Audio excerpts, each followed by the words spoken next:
60 hours debating the Brexit bill. But how long was the shortest speech? The answer is 17 words.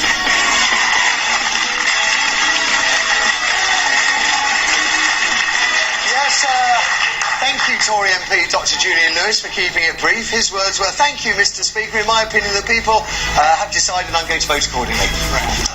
What more did he need to say? Welcome back to Thursday show with Dominic Holland, Lowry Turner, and a fellow Tory MP, Raymond Chisholm, who's going to bring you all the other headlines shortly, including the unmarried woman who's won the right to her partner's pension, and why firstborn children earn more than their younger siblings. First, after more than 60 hours of argument, 3 votes, no amendments carried, as the Article 50 debate been anything but a waste of everyone's time. 0207 173 5555, the number. MPs, as I said, spent 60 hours discussing, well, many more than 60 hours if you count the amendments, all the ins and outs of the 137-word bill, which gives Theresa May 2 years to negotiate our way out of the Union. Only 9 of the 287 amendments put forward were discussed, not one passed, and now it's over to the House of Lords, who've been warned to push it through or face abolition. Before the break, Dominic said he doesn't think the last couple of weeks had, well, actually he did say the last couple of weeks have been a waste of time, didn't he, in the end? He's pleased, though, that most Remain MPs have obeyed the will of the British people. Lowry felt it wasn't practical for the withdrawal bill to make the promises some MPs have asked for, as until negotiations with the EU begin, we have no idea what the outcome will be. And Raymond felt it was important for MPs to debate and express their opinions on Brexit. Ultimately, the referendum has given the government the mandate to leave, and MPs must adhere to that. So, what are people saying at home? We've got John on line 4. Morning, John. Good morning. So, 2 weeks of debate, and at the end of it all, we were exactly where we were at the beginning. Well, first off, it was not a waste of 60 hours, and we are not where we were at the beginning. A lady took the case to the High Court. Yeah. The High Court decided that... We're not talking about the High Court, John.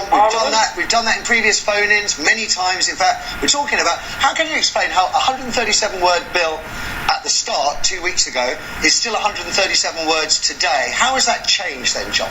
That is the democratic will of... No. How has the bill changed? How has the bill changed? That's the question. You said we're not in the same place we were 2 weeks ago, and yet the bill is exactly the same. We're not in the same place as we were 2 weeks ago because Parliament has spoken. Our sovereign Parliament... But the bill has not changed. The odd stupid SNP MPs who sang a song have destroyed the sovereignty of Parliament. Yeah. And, in my opinion, we are now in a proper place with a proper parliamentary decision decided by the representatives of... Not quite, John, not quite. It has to go to the House of Lords. Further on. Not quite, because it has to go to the House of Lords, then it goes back to the Commons, and then goes for royal assent. So, just remind me, just help me out. Just help me explain how a 137-word bill 2 weeks ago, 137-word bill today, what have we learned? What has happened in those 2 weeks? Parliament has spoken. Yeah, but with regard to the bill of which they were speaking about. They've spoken about... I know, I've got that bit. The bill is now ready to go, had a third reading. My question, John, my question is, has it been a waste of time? No. Debating the bill, and at the end of the bill hasn't changed. The fact that the bill hasn't changed merely shows that the government's will has prevailed. Okay.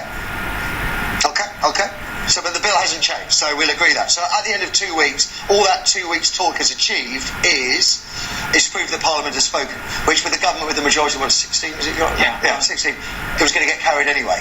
Yes. Okay, thanks, John. Let's try another. Some people, by the way, might consider that a heinous waste of time and money, but let's try another. We've got Mary on line 3. Mary, good morning. Good morning. Hi. Parliament has spoken, and there is a parliamentary process, and to be fair, we're not quite there yet. So is that enough, that we've seen our parliamentary democracy work? No, absolutely not. To get straight to your point, to answer your question, is yes, it was a complete waste of time. It's been a complete Tory stitch-up. The guy on the last call, also from Edinburgh, John, he actually summed it up. It was the will of the government. It has been the will of the government. But the will of the government is responding, having taken advice from the British public, not legally binding, but they've taken advice from the British public. Absolutely. I'm all for democracy. There was a referendum, which I didn't like in the first place, that it was held. To be honest, we have a representative, Parliament democracy. we don't decide. The public doesn't decide on all the big issues every week, every day, every week of the year. This is such a huge issue. I don't want to call the people who voted for leave stupid. I absolutely don't. I think there was very genuine reasons why people voted. Yes, there were. I'm democratic. I can see both sides of the story, both sides of the argument.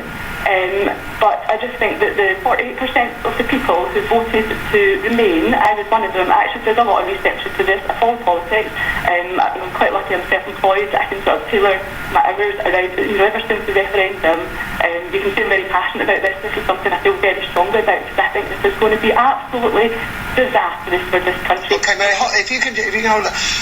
Can you help? Can you help give some clarity? So the referendum is non-legally binding but advisory.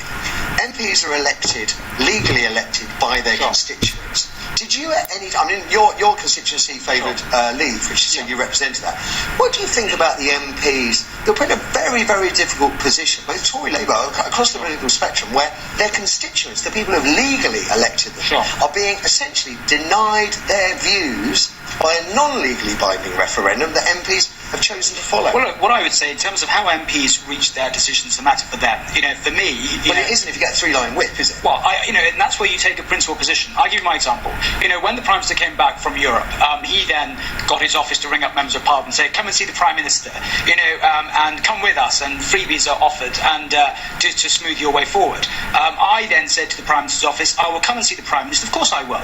I was a parliamentary private secretary to the Attorney General, and I said, "Look, but I'll speak to the Prime Minister after I've done my public meetings in my constituency." Right. So I then wrote to the Just Prime to be Minister. clear, this is David Cameron when he came back. David Cameron, when he came back. The wonderful job written on the back of a fag packet. Where he came back with absolutely nothing. Absolutely nothing. But, to be fair, when they said come and see the Prime Minister, my first duty is to my constituents. Interesting. So I wrote to the Prime Minister's office in April saying, I've now more or less completed my public meetings, town hall meetings, around the constituency, and it was a clear 65% out. What would you have done? What would you have done if it had been 65% Remain? Would you have dared vote against the Article 50 vote?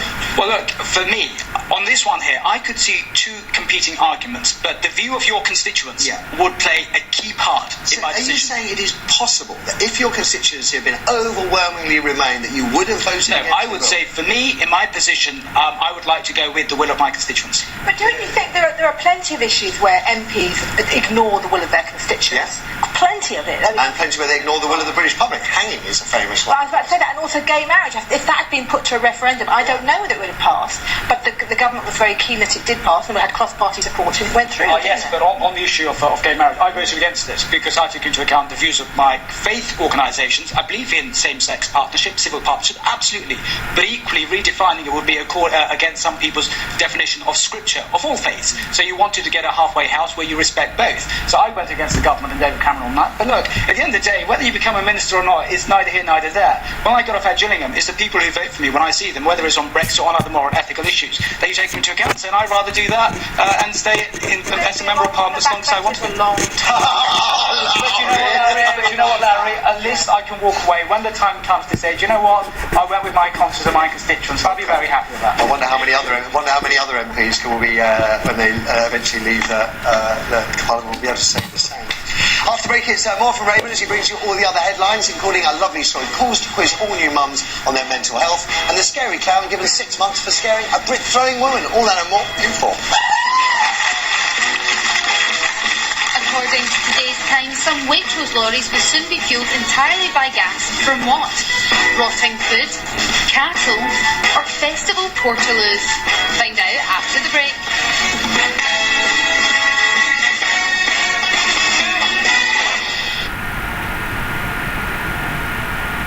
First grey hair? Don't panic. Live Pink.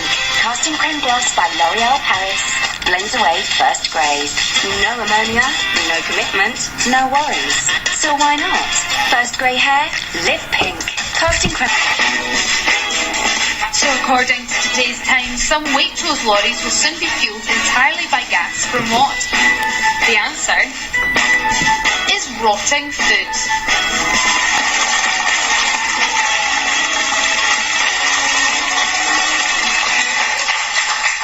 Doing it in the press, apparently. Every time Trump speaks, several lorries drive. Welcome back. Thursday show with Dominic Holland, Larry Turner and Raymond Chishney. Still to come this morning. We're going to hear what you make of the government's very quiet U-turn on last year's pledge to take in child refugees from Syria. 0207 173 5555, the number for your thoughts. The door's been closed after just 350 unaccompanied kids were taken in. That's a tenth of the 3,000 campaigners had hoped for.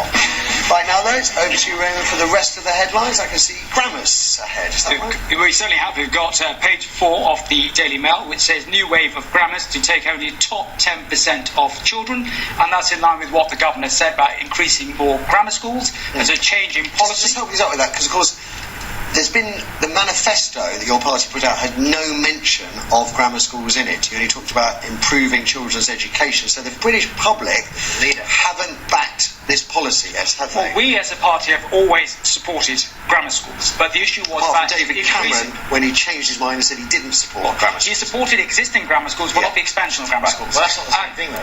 No, but the difference now is... So where's the mandate? Where's the mandate for this policy come from? Can I just ask the same thing? Where was the mandate on same-sex marriage? It wasn't in our manifesto commitment either. So I think on this one here, we've got a new Prime Minister, and the new Prime Minister is able and I think should put her own vision forward. And she feels that grammar schools provide people a chance to achieve their true potential. I went to a high school which closed, to a grammar school, a girls' grammar school, sixth form. I heard. You're the only boy. Class of 13 girls. Equality fast, I love that. Tell us how many. Well, in my class, there was like 13 girls in my history and politics class. Really? I was the only boy. Wow. So what do No, they were great. Well, I mean, we can't. There's a lot to get through. But the grammar system of old, universally, the criticism was less about the grammars, more about what happened to the other kids in the secondary models who were essentially just chucked away and left to their own devices.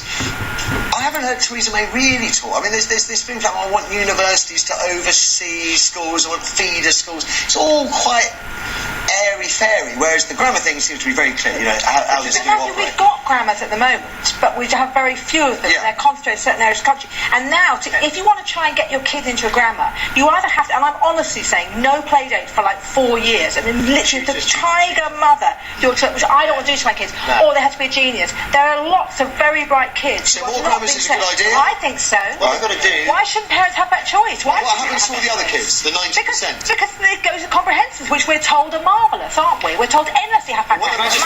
Can I just say one thing? Sorry, it's not simply about comprehensives. We've got university and technical colleges as well. So therefore, if you want to, go into vocational qualifications or engineering, in my own constituency, in the Medway towns, we've got a new 10 million university technical colleges. So you've got grammar schools, you've got academies, you've got university technical colleges, you've got sports schools, because every child has different skills. You've Ofsted, the new Ofsted leader, pretty much condemning grammar schools, haven't you? Well, of course you have.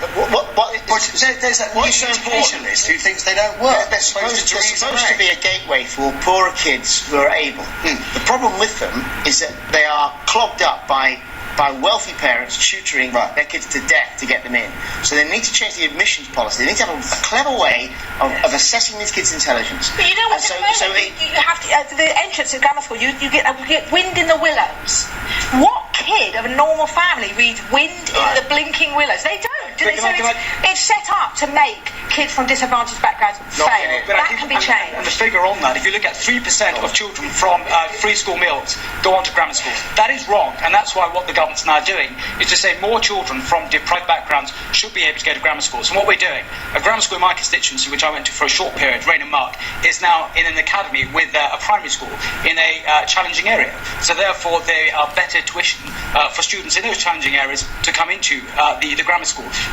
But the figure 10% of children, because when I said earlier you should clarify the figure, so when I saw that, I then rang up the Minister for Schools, and he said that is wrong. That's interesting. This is in the Daily Mail, and Dominic's got a story about it. Daily Mail, it's very right. See in the Daily Mail a little later. I wish we could spend more time on that, but we can't. We need to move on. What have you got next? Next is page 15 of the Daily Telegraph, and it's to do with the man who is well liked around the world, Mr. Trump, and it's to do with the tweet he made regarding the store that Nordstrom that his daughter's jewellery being sold there. So have we got the President of the United States using his power to campaign for his daughter's business and financial interests? And you know what? What's so worrying for me is when I looked at that, he made that tweet when he was scheduled to be in an intelligence briefing meeting. So the President of the United States, the most powerful man in the world, you're being told about the threats from in Syria or Korea or Iran, and then you suddenly think, hey, do you know what? Halfway through this, I've just heard about my daughter's goods are being sold at this store. I think it's absolutely wrong. He clearly has advisors who would advise against that, so he either ignores them or he does things completely and utterly unilaterally. He's also not really distanced from his own business interests, is he? I mean, he's handed them over to his own family. It's not like he doesn't speak to his own family. And I have this sneaking suspicion, history may prove me wrong, a sneaking suspicion, at the end of his term in office, Donald Trump will be considerably richer than he was when he got richer or Nixon, the Watergate scandal. Maybe. You can't separate the two, sorry. Well, most politicians, Tony Blair didn't end up before, did he? Yeah. I'm not sure about Gordon Brown. But actually, Gordon Brown is a shining beacon of morality, frankly. He hasn't gone off and lined his own pockets. My opinion is he's gone sky high since he stopped Prime Minister. Okay, next one. This is a very controversial story. This is page 10 of The Guardian, where private patients offer chance to leapfrog NHS queues for GP. And that's a story based in Bournemouth, where you've got NHS GPs taking on patients who are not on their list on a private basis. And not cheap either. I mean, it's like 40 quid for a phone call, 80 quid for a sit down, and a long £145. No, I go to a private GP because I can't wait 2 weeks for an appointment. So you book one privately, and it's like a. You're going to get less chance of seeing an NHS GP if they're busying their day taking private patients. For me, look, I think that's completely and utterly wrong, actually. And, considering you've got a government which is trying to make sure that you have an NHS system which works for 7 days a week, where people can see their doctor, on a weekend. If you work, you've got to make the system work. But that, for me, it's wrong. They're claiming, I love it, they're claiming that it's not going to impact on NHS patients because they're going to find the time. Which begs the question, if you can find the time for NHS patients, why aren't you doing it now? Well, the same thing with Laris. You shouldn't be waiting 2 weeks. If you had a system which worked, you should be able to see your doctor quickly, swiftly, on merit rather than how much money you have. And that's why I think this is completely But you can claim this practice, you can wait up to 4 weeks as an NHS patient to see a GP. Well, if I was the Member of Parliament for that constituency, I'd be, raising the matter at every level, because at the end of the day, you should be able to see your doctor when you're not well, at a point of need, rather than how much money you have. And that's what the NHS is about, and that's under all parties. But the system here, by this, and we're only told about one practice in Bournemouth, and so I would say, let's delve into that. But the principle, I think, is completely utterly wrong. Interesting. Continues to be Labour.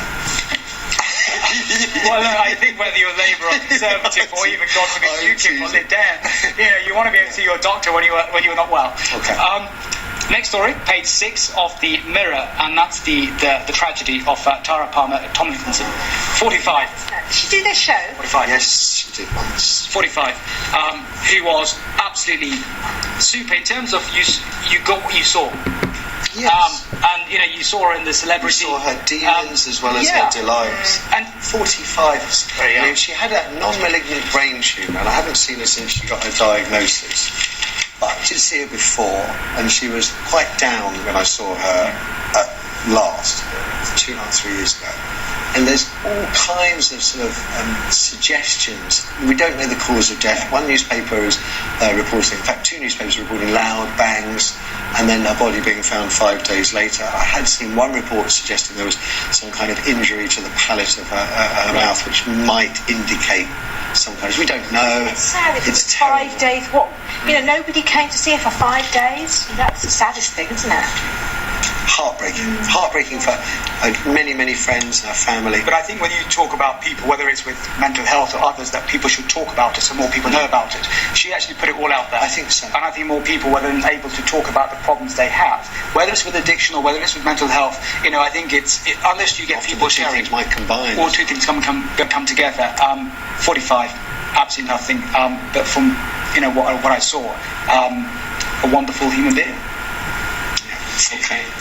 Nice, thank you. And one last one from you. The last one from me is the Sun, and it's on page 23, Double Fake, and that's where you've got a lady who's gone through on Facebook, and she's created pictures of herself with another man to say she's related to him or in a relationship with him, having taken the pictures from Twitter, Facebook, but also having gone to the extent where she's gone to places where this other man who's got a fiancé used to go and take pictures in the same setting, but then edit the pictures to say she's with him. She's saying she's not done it, that someone else has done it to her. Correct. And there was an investigation, and allegedly this has gone for 4 years. They looked at harassment, stalking, but going by this, they're saying the police have decided not to take any action. But there's no criminal act, although one would argue that the copyright of the original photos belongs to the person who took the photograph. It belongs to Facebook these days, doesn't it?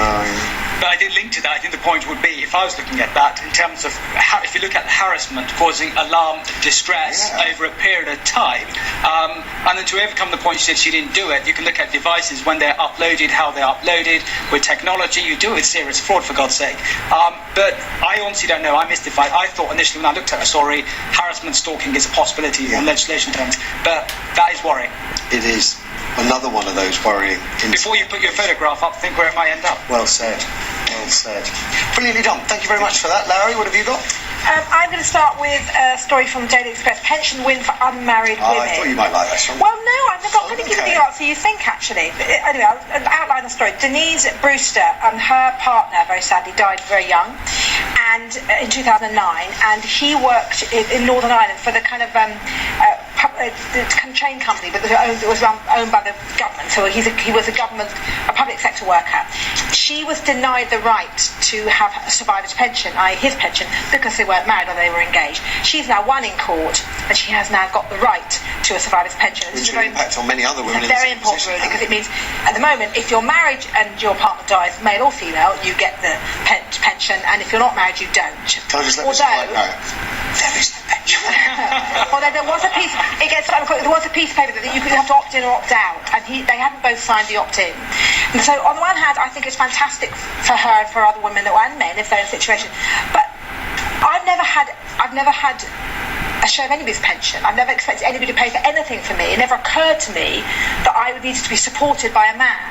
And so part of me, and I know this will be very unpopular, says that actually if we've got a pensions crisis in this country, which we have, lots of pension pots for companies, for example, are not sufficient to pay the pensions.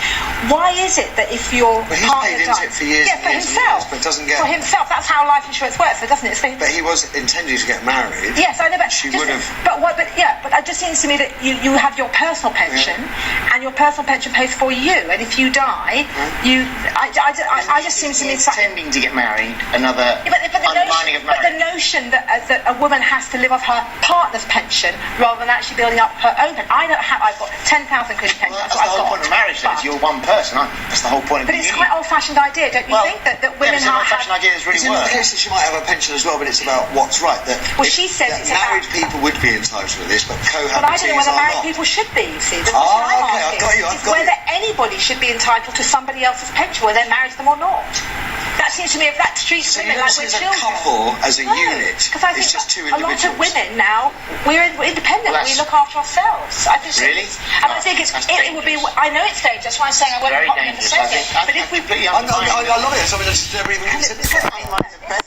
Successful for society. We have to be protected by men and supported. We don't get supported by men anymore. But I think if you want to look at... As a man, I am ready and willing to be supported by a woman or a man. Not again, Matthew. I'm very, very clear on that. Interesting view, Larry. Interesting view. It just doesn't sit right with me. You've got divorced twice. Well, I've never had anybody support. I never expected to. Interesting. Okay, moving on to this is a really interesting story. This is today's Daily Mirror. May sweetheart care deal with Tory Council. Now, remember, Surrey Council said they're going to have to raise their council tax by 15% because of the rising cost of social care. And of course, they have to go to a referendum if they want to raise it at that kind of level. It's very embarrassing. Tory Council, Tory government. Oh dear, oh dear. Now, yesterday in the House of Commons, Jeremy Corbyn has got hold of these emails because the Surrey Council are studying that. They're not going to raise it by 15%, they're going to raise it by 4.99, which means they don't have to have a referendum. They've suddenly found some extra money. And what these business emails... rates, isn't it? I think that's where they're going to hold on to all the money from their business rates. They've got these emails from the head of the Surrey Council, which he thought he was sending to somebody in the government, but I think he sent them to the wrong place. Yeah, and he's used, he's used phrases like, "We hope this will kill it off." I think we've done the suggestion is they've done a deal with the government, a slightly sweetheart deal. Do you know any word of any deal? Have you heard about this? A sweetheart deal? Well, for look, Surrey? I'm quite interested actually. If they've done the deal with Surrey, I want it for me. Right, here we go. I'm not aware of any deal, but I think the point you raise is how you interpret the rules. So, for example, what you just made is you keep more of your local rates rather than having to increase it by a certain percentage. But what I would say, if Surrey...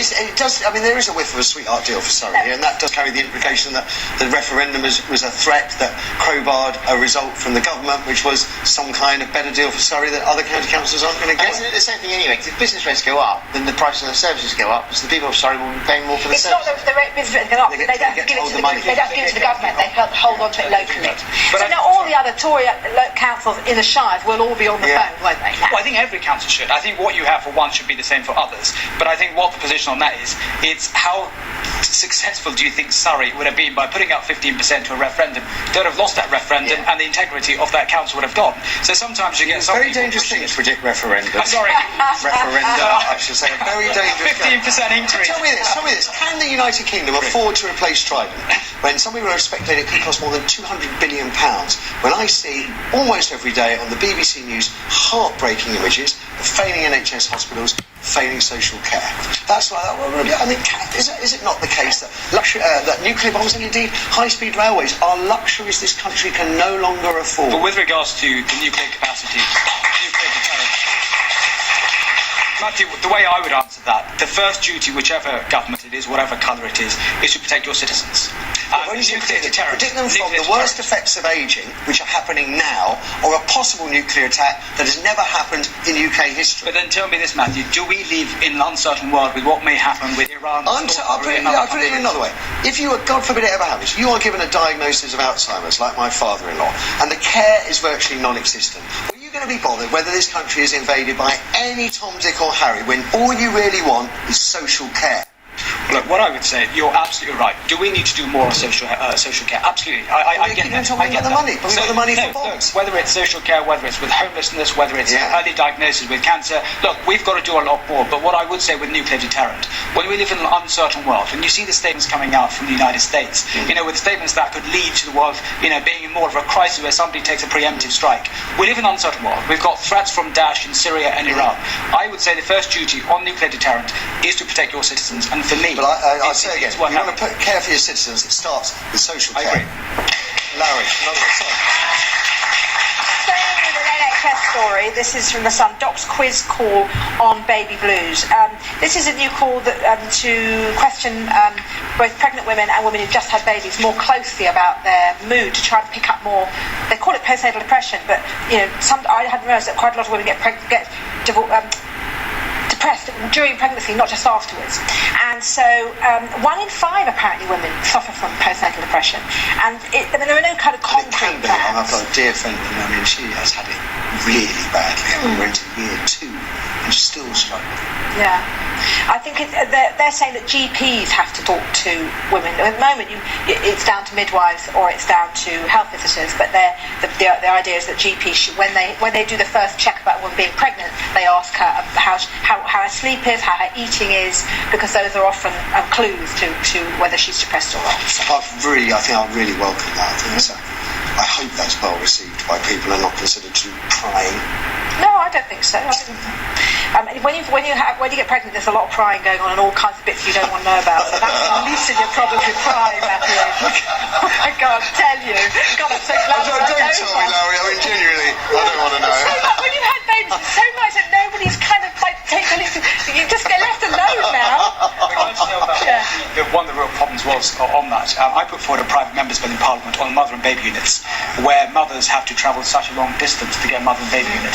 For example, there's a clinic in Birmingham, and they were taking people from Cornwall, and it's unacceptable with postcode lottery. They've increased the number of beds, but I was saying, look, within every 70 miles, there should be a mother and baby unit, so they didn't have to travel long distances to be there with your child. So we've done more, but more needs to be done. Well said. Okay, no.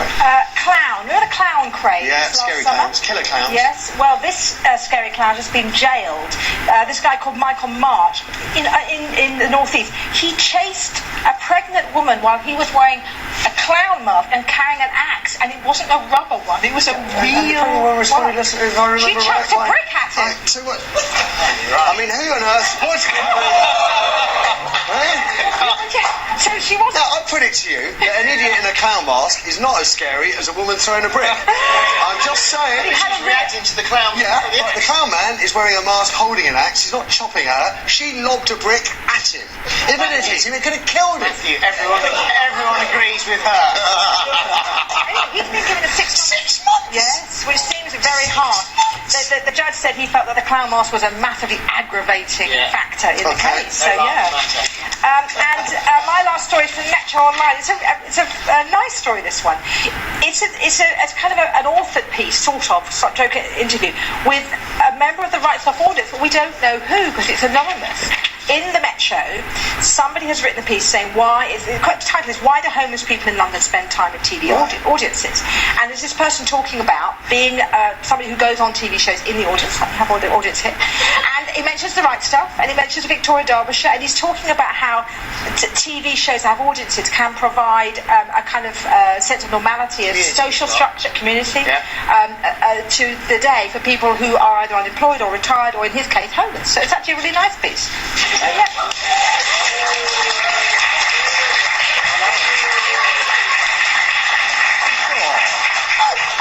Fantastic. It talks about how nice the audience of the Right Stuff are and how welcoming they are to other new audience methods. Because you're a little... Yes, very good.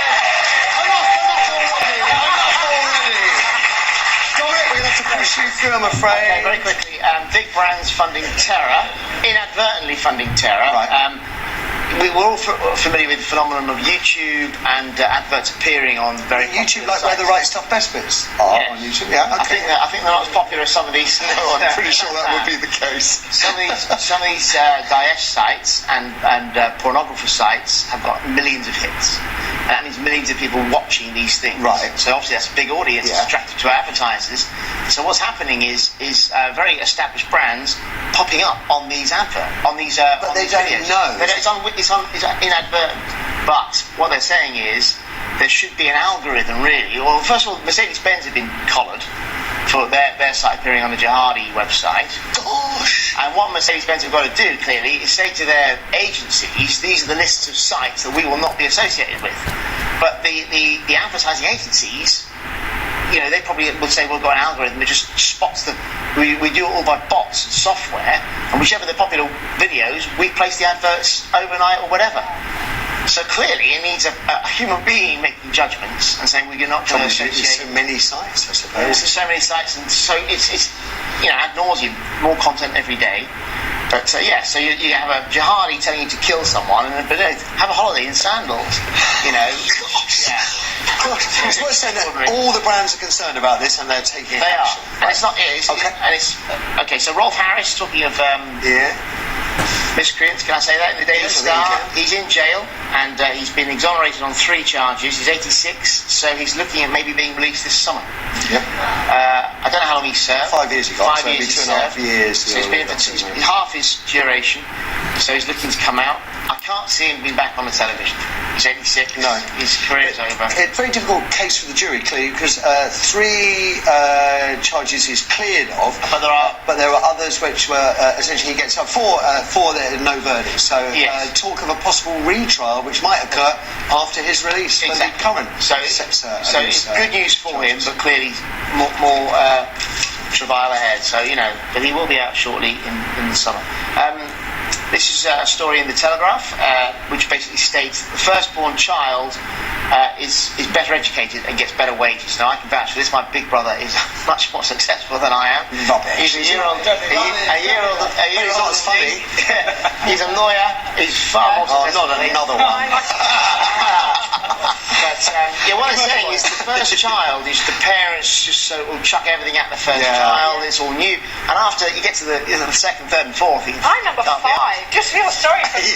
I'm not sure the first child always benefits because I think my mum and dad wanted a girl, so Yeah, as soon as the girl arrived, it was Matthew Who. I have to say, Which is why I'm on telly.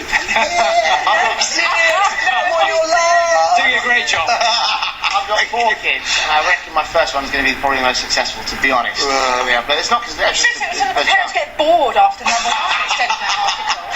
Come on, Liz. Just tired. Just quickly, in the, I think this is the Times, Waitrose are the first supermarket are going to use biomethane gas generated from food waste to power their trucks. Now, it's a good idea.